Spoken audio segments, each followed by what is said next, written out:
Amazon காட்டுல இருந்த பழங்குடியினத்தோட கடைசி மனிதனை தான் குழியின் மனிதன், மேன் ஆஃப் த ஹோல்னு சொல்றாங்க.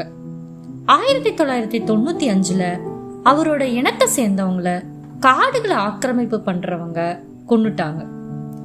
அதுல எஞ்சி இருந்தது இவர் ஒருத்தர் தான். அதுல இருந்து அடர்ந்த காடுகளுக்குள்ள யாரோட தொடர்புமே இல்லாம தனியா 20 வருஷம் வாழ்ந்திருக்காரு.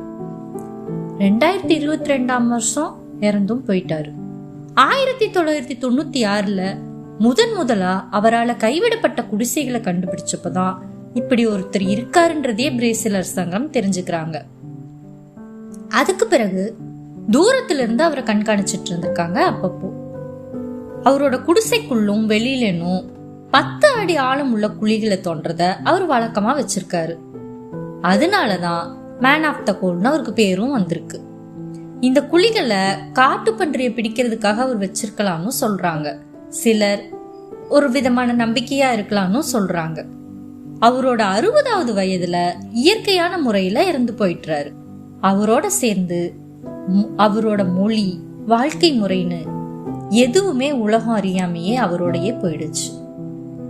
மறக்காம சப்ஸ்கிரைப் பண்ணிக்கிங்க, லைக் பண்ணுங்க, லாங் வீடியோக்கு உங்களோட சப்போர்ட்டை கொடுங்க.